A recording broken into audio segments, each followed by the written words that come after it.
มาเมื่อไหร่ก็ได้แหละ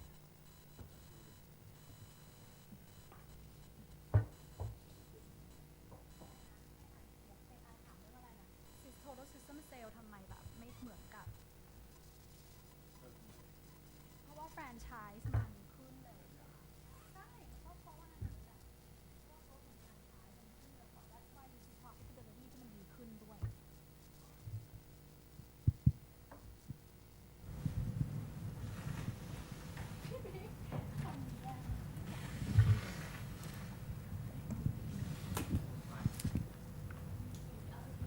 อะไรนะใช่ยังไม่มีไฟล์ขึ้นป่ะคะ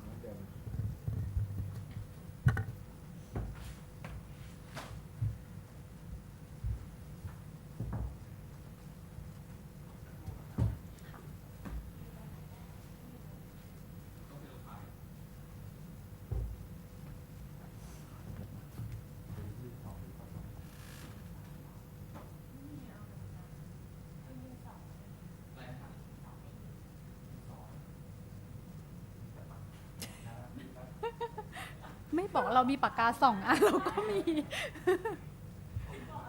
ไม่ต้องเราขุนได้แล้วกระเป๋ามันเลยมากระเป๋ามันอาน่าเนี่ยเหรอ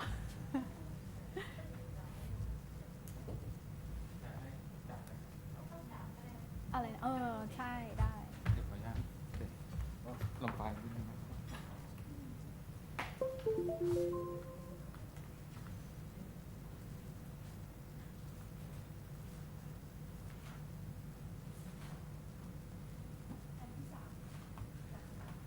อันนี้ป่ะครับจากข้างล่างนี่อ๋อ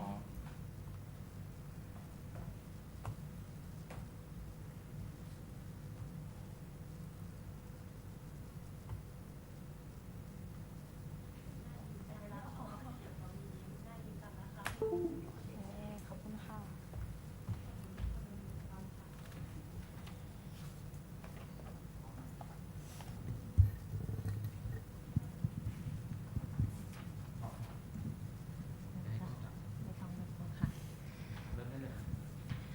Good afternoon and welcome to Minor International's first quarter of 2017 Opportunity Day by the Stock Exchange of Thailand.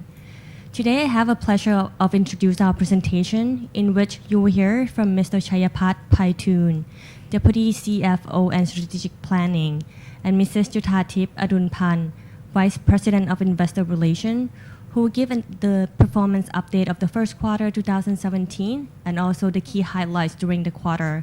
I now like to pass on the presentation to Mrs. Juthatip. Good afternoon. We'll start off with our usual agenda. So the first agenda will be first quarter 2017 performance recap and recent updates, followed by key drivers of 2017, and then going into each of the business units and finish off with the corporate information. So if we go into the first quarter 2017 performance recap, in the first quarter of 2017, we reported revenue of about 15 billion. If you exclude the one-time gain in 2016, which we had the non-recurring gain from the bargain purchase of Tivoli of about 1.9 billion baht. If you exclude that, then our revenue increased by about 11%, and net profit increased by about 17%. From both the operation of hotel and also the operation of the food side. We'll go into the detail of each of the business units once we get into each of the unit section. If you look at our international presence in the first quarter, we actually have revenue contribution from Thailand of about 56% and international of about 44%. Revenue contribution of Thailand actually increased in the first quarter, primarily because of the low season of Tivoli, which we'll get into the high season into the third quarter. And also because of the higher residential sale and also turnaround of the AVC, which contributed to the Thailand hub. But over the next 5 years, we're still targeting the full year revenue of less than 50% coming from Thailand as we grow our international business. Just a bit of update on our first quarter up until today, what we've done so far. On the minor hotel side, for the hotel investment, we opened Oaks Bodh Gaya in India. It's our 25% joint venture in about January of this year. In addition, we've also brought our brand Anantara and Avani to Europe as well for the first time. So we've rebranded a hotel in the Algarve of Portugal. This one is next to the golf course into Anantara, and also a hotel in Lisbon into Avani as well. So we now have both Anantara and Avani brand in Europe for the first time. For Oaks, we've assumed management letting rights of contract of Metro Suites in Auckland, in New Zealand. So that came into about May of 2017. And for Anantara Vacation Club, we've added 5 units into the inventory pool in Phuket. On the minor food side, we've launched a franchise business for the first time in China with the Thai Express brand, and that was opened in the Beijing Capital International Airport. And the other thing that's not in the slide is that earlier this month, we've also converted the loan to Grab Thai, which is a Thai food in UK, into equity. So now we own about 70% of Grab Thai in the UK. And for minor lifestyle, we also launched a new brand, Joseph. That's a houseware product, mainly in the kitchenware, from England in March of this year. And about 2 days ago, we've also announced our investments in Phuket. So this will expand our presence in Phuket even more. So we've announced 3 projects altogether. And in terms of sales proceeds, we're expecting about 9 billion baht from these 3 projects. The first one is called Avadina Hills by Anantara. We've got into a joint venture with Kojima Corporation, which is a Japanese construction company, to invest in a project which is next to our Anantara Layan. So this one, after we're done with the Anantara, we'll have this project to sell. In terms of the project detail, the size is about the same as Anantara, so it's Anantara Layan. So it's got 16 luxury villas, and the sales proceed that we expect from this project is about 6 billion. And the size in terms of the villas are pretty much the same as Anantara Layan. So that means in terms of selling price should be about similar as well. And we expect to launch this project in 2018, so next year. In addition to the Layan, we also have 2 more projects in Mai Khao, where we have our Anantara Hotel as well as Vacation Club, and also the JW Marriott Hotel. So we are building new Anantara Vacation Club inventory, another 97 apartments, and that will have estimated real estate value of about 3 billion. So that will be for our sales of Anantara points, the Vacation Club points going forward. And that should be completed next year as well. And the last project in Phuket is the Turtle Village, Mai Khao, which is the retail space that we already have. So we're going to add another building with more retail space and some of the office space, which is already being rented out today. And in terms of expectation of the launch date, it'll be around 2019. Just to remind you of the key drivers of 2017 and beyond, this is actually similar to what we've actually laid out last quarter, so I'll go through it fairly quickly. So for the hotel side, we have quite a few key drivers. In Portugal, we expect demand to continue to be strong because of Portugal is still considered a safe place for Europeans. And also in terms of affordability, because of the weakening of the euros against US, it's also quite value for money for Portugal. In terms of ADR and RevPAR, we expect it to increase as well because of the hotel renovations that we've been doing for the last year and also this year as well, and also the rebranding of the hotels into Anantara and Avani, which means we can also command higher pricing from our brands as well. In Africa, in terms of demand, we also see potential for growth because of the improving economy and also flight connectivity and all that. And also Victoria Falls continues to be a main attraction. And ADR and RevPAR increase could also come from the renovation of the Avani Hotel that we have in Botswana. And with the integration of our platform and operational excellence, we also expect the profitability to increase as well. In the Maldives, occupancy can be increased from the targeted marketing tactics that we've been doing. Actually, we're starting to see that pay off since March, going forward as well for our Maldives hotels. And we're also diversifying our feeder markets to new markets. In addition to our traditional markets of the Chinese and the Europeans, now we're also looking at, for example, Middle East countries. And as we continue to improve our quality of the hotels, we also earn global recognitions in terms of awards, which will also attract more tourists to our hotel as well. For Thailand, we see demand increase with the forecast of international tourists of about 9% increase this year. So we continue to see that as a good potential for us. And we plan to increase the ADR and RevPAR through hotel renovation. So we have quite a few hotels under the plan for renovation this year. So for example, Anantara Siam in Bangkok, Avani Pattaya, Anantara Mai Khao in Phuket, and also Four Seasons Scented Camp in Chiang Rai as well. For Australia, demand could be strong for both international and domestic market. For international tourists, that's driven primarily by the Chinese and Indians. And for domestic markets, because of previously weakening Aussie dollars, so the Australians tend to travel more within the country. ADR increase will be from, again, hotel renovations such as Oak, Cypress Lakes that we've renovated earlier, and profitability will increase as we ramp up the new hotel, the new properties such as Milton Brisbane and Oaks South Banks.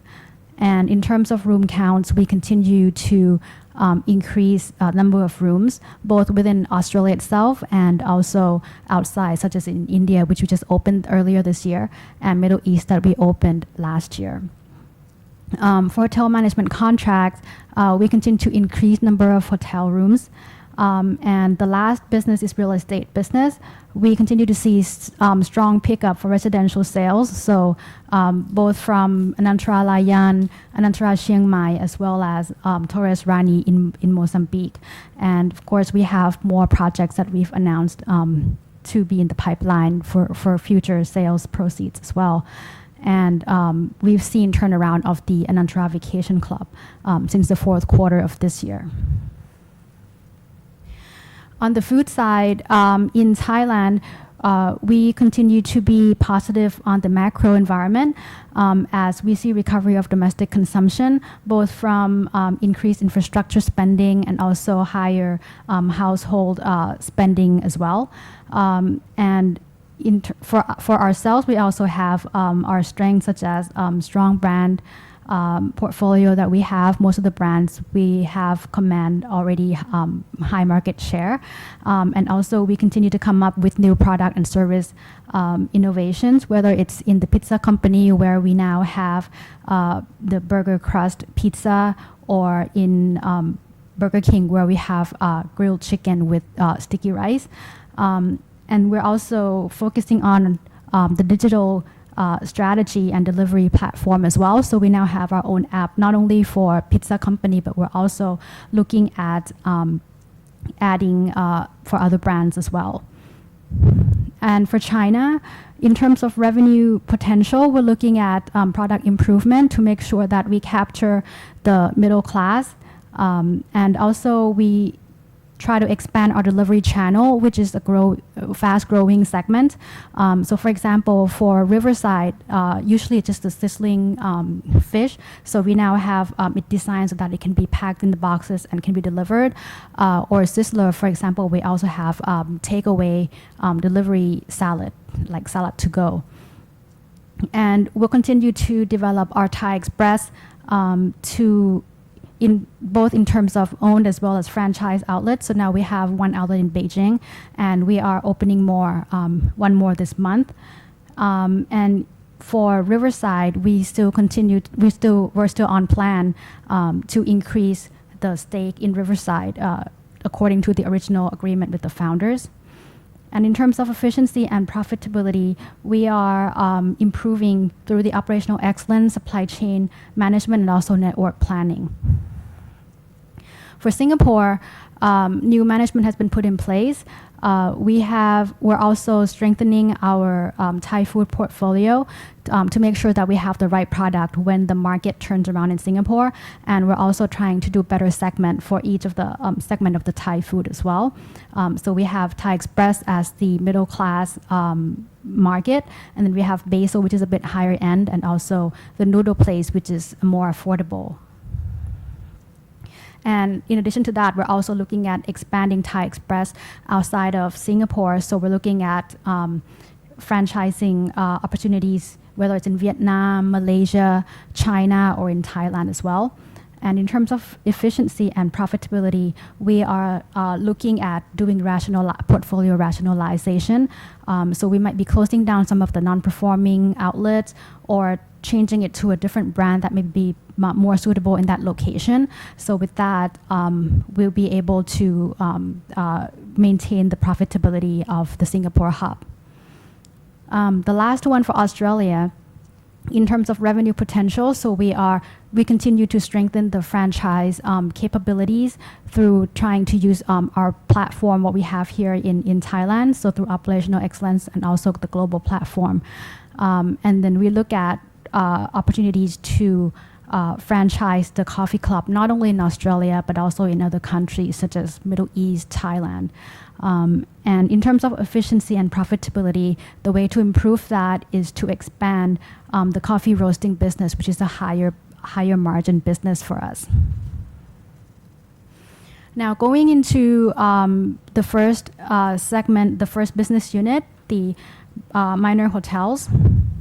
If you look at the financial performance, first quarter revenue increased by 19%. So that's from all the different segments that we have. Owned hotels revenue increased by 7%. Oaks revenue increased by 11%. Management contracts revenue increased by 21%. And real estate business increased by 60%. And if you look at EBITDA, also increased by 19%, and net profit increased by 21% compared to the same period last year. And the higher profitability is primarily from the strong performance of Oaks as well as the real estate business. So that's both residential as well as the Anantara Vacation Club. In terms of revenue contribution, Thailand contributed 46% of revenue, of the hospitality revenue, while international contributed 54%. Again, a little bit higher in the first quarter because first quarter is a high season for Thailand versus low season for Portugal, and also because of the residential sales that came in this year as well. Just a little bit into the stats. This is for the system-wide hotel operation. In terms of number of rooms, increased by about 4% this year compared to the same period last year. Occupancy, if you look at organic, occupancy increased by about 3%. ADR declined by 1%, so organic RevPAR increased by 3%.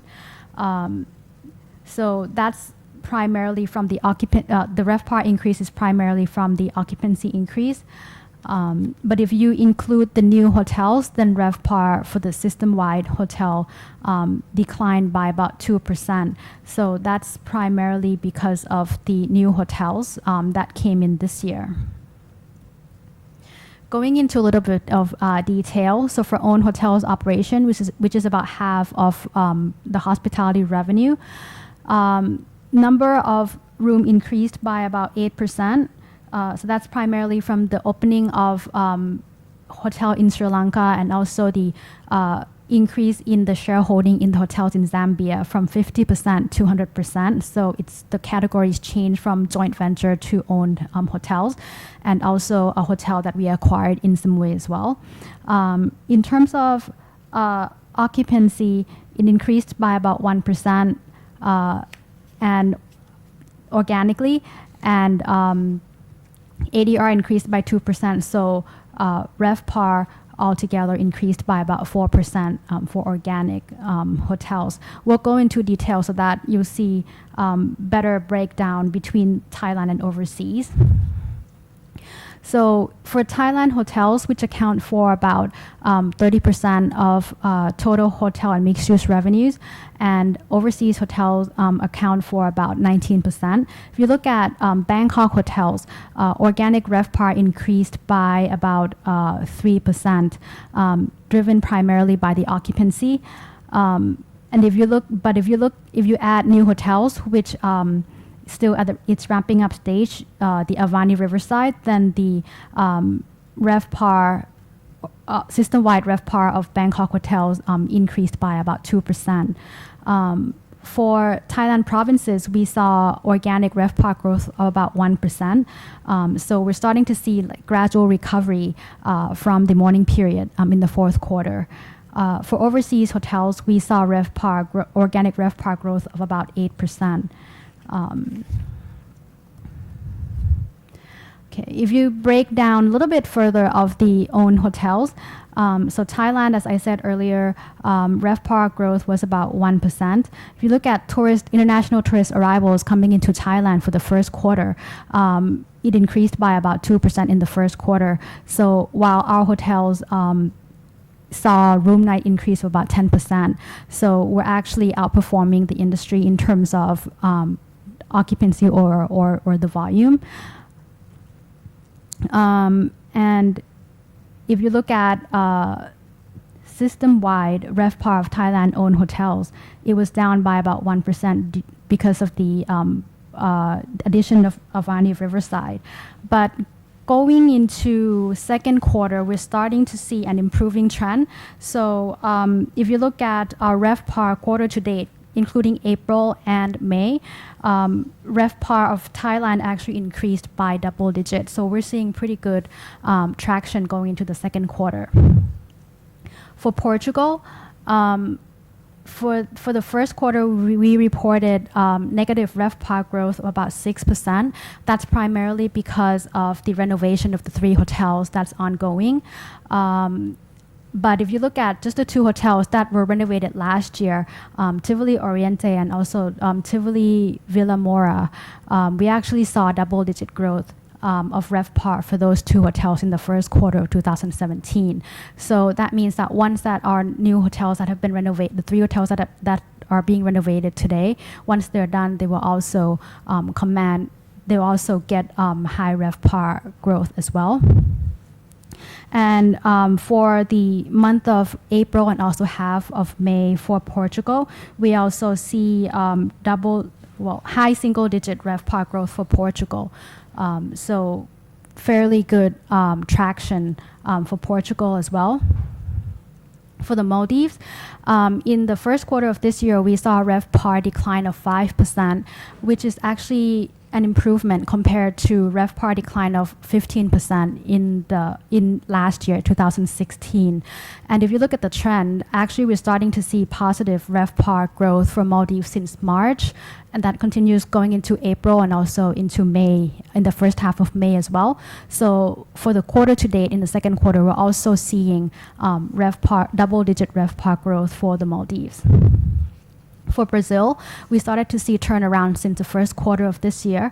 That's primarily from 2 things. One is because the renovation has been completed, and also the political and macroeconomic environment started to see an improvement in the first quarter of this year.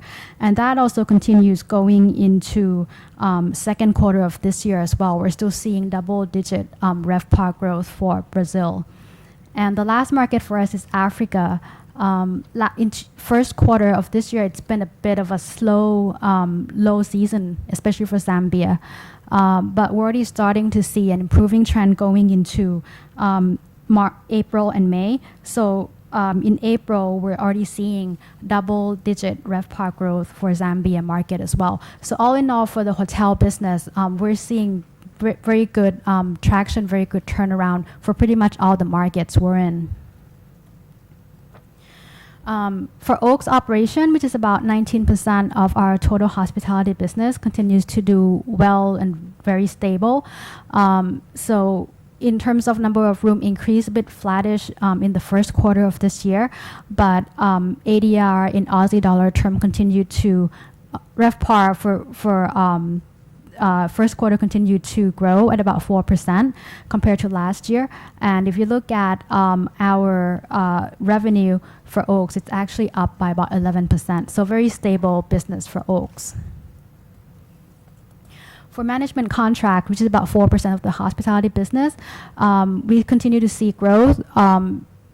Number of rooms increased by about 12%, whereas RevPAR increased by 3% in the first quarter. And if you look at management fees, it actually increased by about 21% in the first quarter of this year. So still in the expansion phase, still growing quite strongly on the management contract side.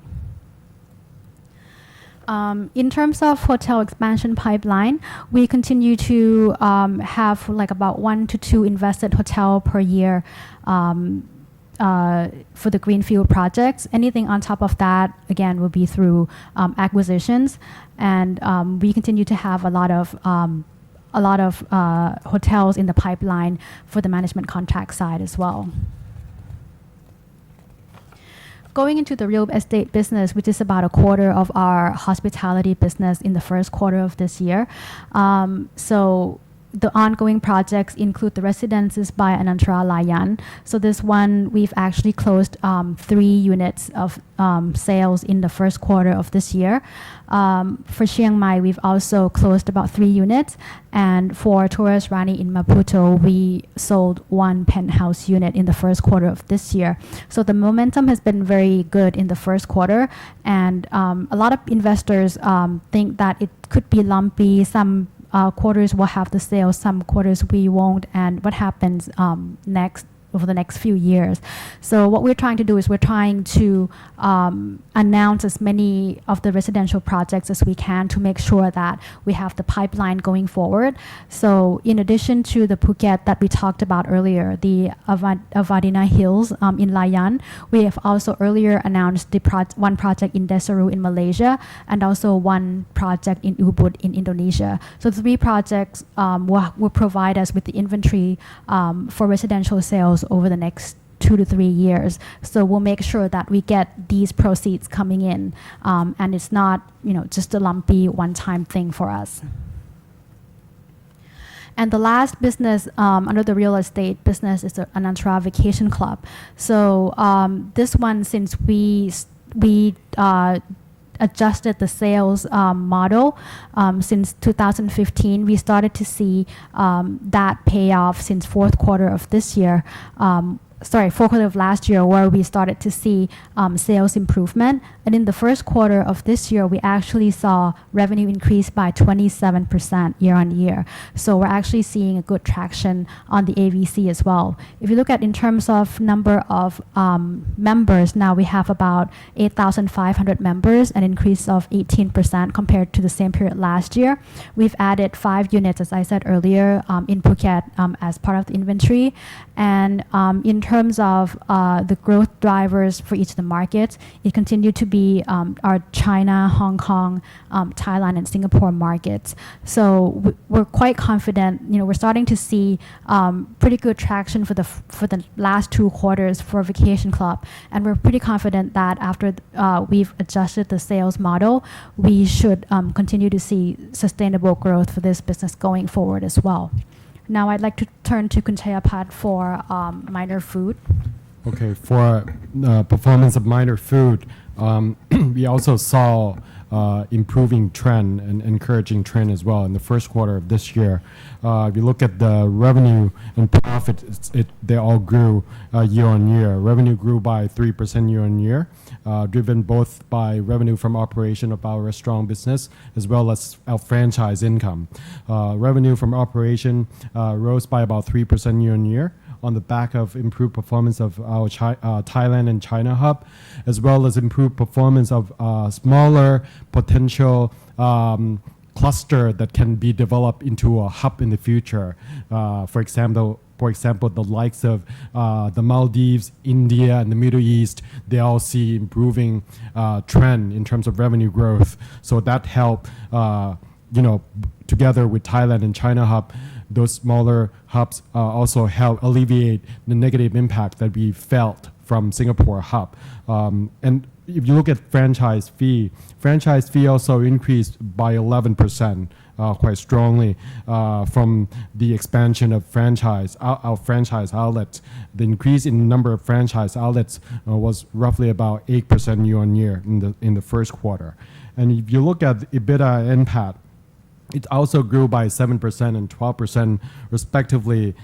This is mainly as a result of higher operating leverage of Thailand hub, as well as the improved profitability of Veneziano, the coffee roasting business in Australia. So that helped driving profitability of minor food as a whole. If you look at the total system sales, we achieved 8.2%. Driven by the pizza company, Burger King, Riverside, and Bread Talk. They all report double-digit growth in the first quarter. And in terms of outlet expansion, we're right on track as we gave, as per our guideline that we gave to analyst investors before, that we like to expand our outlet by about 8 to 10% per annum over the next 5 years. And this quarter, we also right on track year on year. With the help of Burger King, Bread Talk, the pizza company in Riverside, they all achieve fastest outlet expansion year on year.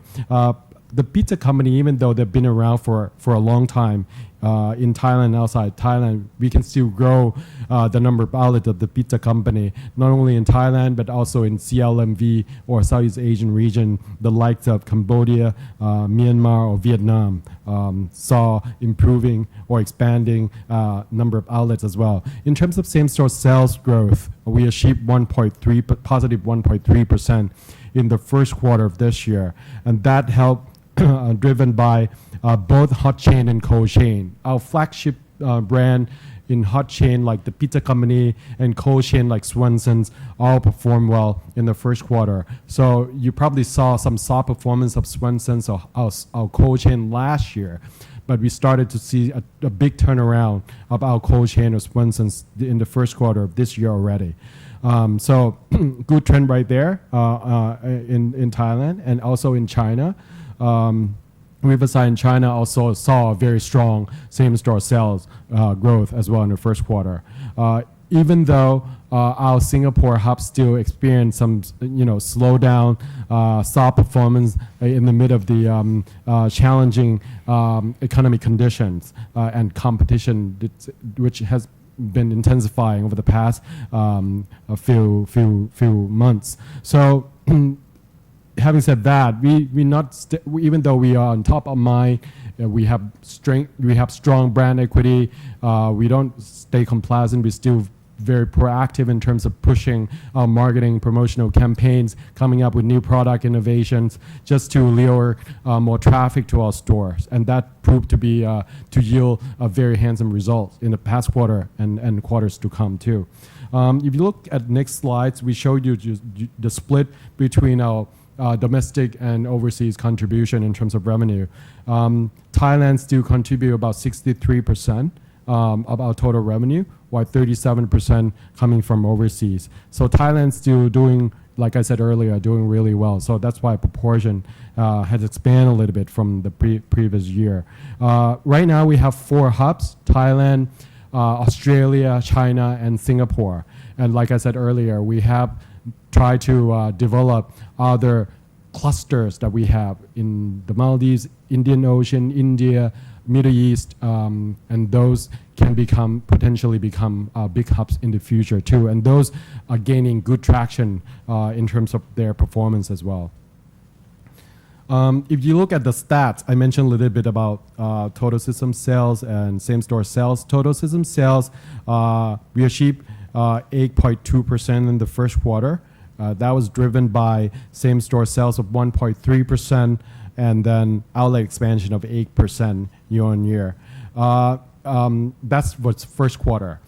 In April, the beginning of second quarter, we still continue to see encouraging trend with positive same-store sales growth in April for our overall portfolio. And our total system sales growth also strong as well. So we're still carrying on strong momentum from first quarter into the second quarter in April.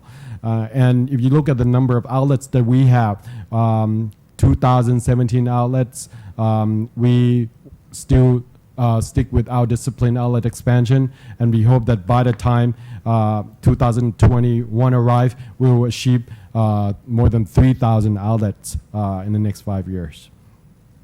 Then we want to drill down into each hub, starting off with Thailand.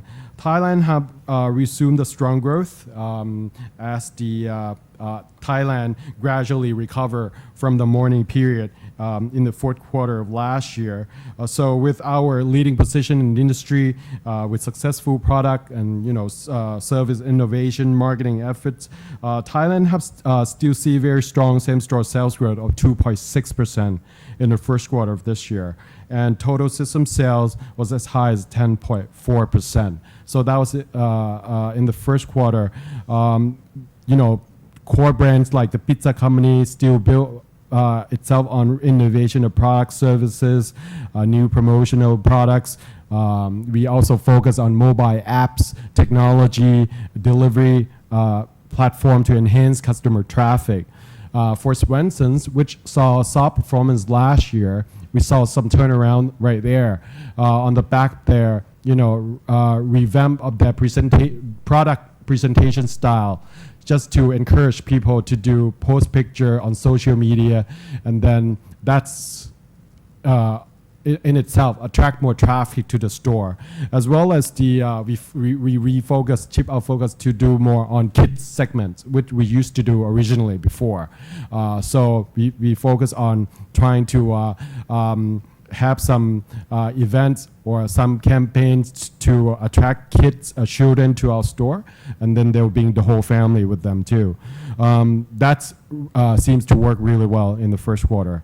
And Sizzler, we pay attention to people who are health conscious. We not only offer salad bar, which is very famous, what Sizzler is famous for all along, but we also collaborate with and work closely with the Royal Project to offer the vegetables to consumers or organic ingredients like organic rice to consumers and customers of Sizzler. And Dairy Queen, we're trying to penetrate some markets that hasn't been penetrated.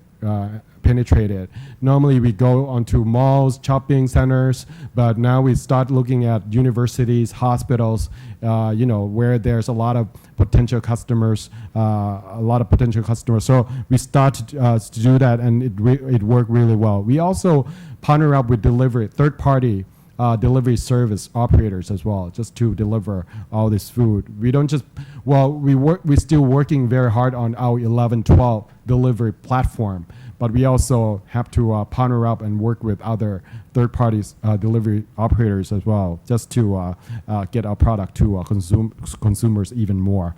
And Burger King, we come up with innovative limited time offer products. For example, localized menu like sticky rice and chicken, Thai spice chicken, or chicken cheese pop. So that's also draw more people to our store and increase frequency of the visits of the people to our store. And Bread Talk, we're trying to expand Bread Talk outlets to hypermarkets or modern trade, some discount shopping malls. So that's going to drive revenue contribution from Bread Talk for us. Moving on to China Hub, which gaining stronger momentum every single quarter as we speak. China Hubs have reported positive same-store sales growth for the 5th consecutive quarter already. And in the first quarter of this year, they show 7.4% same-store sales growth and about 16.6% total system sales growth in the first quarter. It primarily driven by the Chinese concept Riverside brand that we acquired back in 2012, and we're going to drive the expansion of all the brand that we have in China, particularly the Riverside, even more. If you look at the stats in April, China also report positive same-store sales growth in April and double-digit total system sales growth in April. So still carry on stronger momentum into a second quarter as well for China Hub. Moving on to Australia, which contribute about 13% of the total restaurant business. Australia is show us pretty stable performance. In terms of revenue, it's quite stable, even though we're in the middle of the slowdown in the domestic economy. But our majority of our revenue is franchise income, so it wasn't as much impacted by slowdown domestic economy as the bottom line. So we get the percentage of top line as our franchise income from our franchisees. And also the strong performance of Veneziano, like I mentioned earlier, the coffee roasting business that we acquired 2 or 3 years ago start to show good results and drive profitability of our Australia Hub in the first quarter of this year too. Same-store sales growth in the first quarter is pretty much flat, minus 0.7%, but total system sales is 1.8%. And if you look at April, same-store sales climbed to positive territory, as well as total system sales growth improved quite notably from the first quarter, from the first quarter of this year too, in April. Lastly, Singapore. Singapore still experienced some challenging market conditions, both in terms of a slowdown in consumptions, as well as severe competition in the market. So we still focus our effort on rationalizing our portfolio. We closed down some of the underperforming outlets or some of the loss-making outlets, which drag our profitability, as well as try to convert some stores from one brand to another brand that work better. This is also linked to our effort to do a better or more effective segmentation strategy for Singapore. So instead of offer just one brand for one segment, like Thai Express to mid-market, we offer maybe Basil to a high-end segment, or Thai Super Bowl or Thai Kitchen to a lower-end segment, just to draw more traffic or make a wider coverage in terms of customer counts. So that's the effort that we put in, as alongside the appointment of new management that we did last year. So we still waiting to see some results right there. But having said all of this, our strong performance elsewhere outside of Singapore still doing really well and more than make up for a shortfall that happened in Singapore. Moving on to Minor Lifestyle. If you look at the performance of Minor Lifestyle, revenue pretty much flattish. The Minor Lifestyle can be split into two parts. One is fashion or retail trading, and the other is contract manufacturing. Even though fashion or retail trading still saw improving revenue trend, revenue growth, but contract manufacturing has slowed and kind of offset the increase in revenue from fashion. So that's why the whole Minor Lifestyle see flattish revenue growth in the first quarter of this year. And net profit also declined by 37% year on year because of the new brands that we brought in still in the ramping up stage, which takes time to yield good results and lower operating leverage of the contract manufacturing business, as I said. So total systems, if you look at the next slide, total system sales 5.7%, while same-store sales growth still in negative territory, up 8.5%. But if you look at total system sale, it was positive mainly as a result of new brands that we launched too. And some new brands we saw improved profitability and help shore up fashion and retail trading business in the first quarter. The likes of Anello, the Japanese brand, which sells bags, did really well in the first quarter, and the one spot that we have to fix or rectify is contract manufacturing, which saw soft performance first quarter. Right now, we changed the management team, and we also trying to. The reason that it was slow in the first place because we get less orders from our major customers. So the delay orders of some of the customers have start to come back now, as well as we trying to have this new management team to identify new customers. So we're trying to get more new customers into our doors just to prop up or shore up our contract manufacturing business, which we should see good results in the rest of the year. Other corporate information, if you look at the CapEx, capital expenditure in the slides, it's pretty much similar to what we shared with you last quarter. So we still plan to spend about roughly 40 billion baht in the next 5 years as per our 5-year plan. This amount can be split into committed CapEx, something that we have in the pipeline for sure, about 13 billion baht, and the remaining 10 billion baht we set aside for anything that we don't know. We know with a certain confidence that it's gonna come by in the near term. But having said that, there could be some opportunity come to our doors in the future, and we're confident that our funding capability or our cash flow or our room to borrow more we still have ample room to do that. If you look at our leverage ratio, gross interest-bearing debt to equity stood at 1.21 times, which is still much lower than debt covenant 1.75 and our internal policy level of 1.3. It used to hit 1.3 right after we acquired Tivoli, but it's gradually coming off on the back of the earnings cash flow that we generate over time. And we confident that in the future, this leverage ratio will gradually come off. And if you look at our funding, we still have warrants waiting to be exercised, which is going to be mature by the end of this year in November.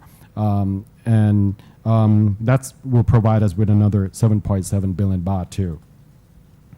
For our 5-year aspiration, not much change from last year. We still target at least profit growth of 15 to 20% per annum on a CAGR basis over the next 5 years. Having said that, this number is on a CAGR basis. Some year could be small, some year could be large, but last year we didn't see strong growth in terms of net profit. But this year in the first quarter, we saw 17% year-on-year growth in net profit already, and we pretty confident that in the rest of the year we'll see the same momentum for the rest of the year in terms of year-on-year growth or for 2017. So we're still pretty confident in the prospect and outlook of 2017. A lot of weak spot that we saw last year, for example, the likes of the Maldives Hotel, we start to see some turnaround already, like what Khun Chattatip said. Brazil, we also start to see some turnaround, even though people talk about slowdown economy just this past few days. But even strip out the effect of currency and everything, the underlying performance of Brazil hotel performance looking good on the back of the renovation program that has been completed at the beginning of the year. So we start to see strong double-digit RevPAR growth of Brazil hotel. and residential projects coming on stream. Not only the project that we're selling now, but we're preparing other projects in the pipeline just to make sure that we have steady stream of revenue and earnings from this business, not to make it lumpy in one year or another, over another. So that's provide us with some confidence that we're going to see good growth this year. So that's a wrap from us in terms of first quarter presentation. Now we welcome any question online that you can send us now.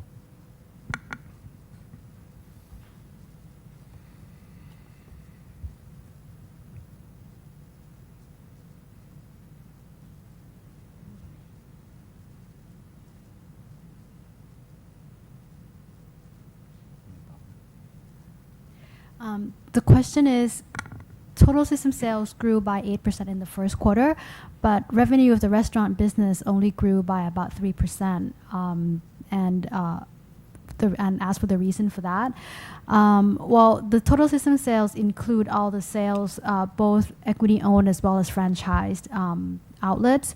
So because in the first quarter, the franchised outlets sales actually grew faster than the equity outlet. That's why for the reported revenue, revenue only increased by about 3%. But because of the growth in the franchise business, that also means that also explains why our EBITDA growth and net profit growth is higher, because we also got higher franchising fees.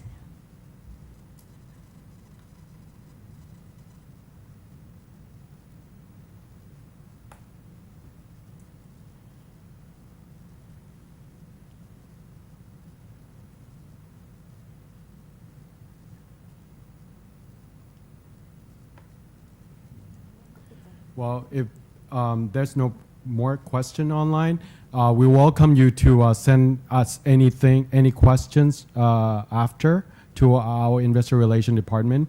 We're happy to address any concerns or questions that you have after. And thank you for viewing this webcast. We hope to see you soon next quarter. Thanks.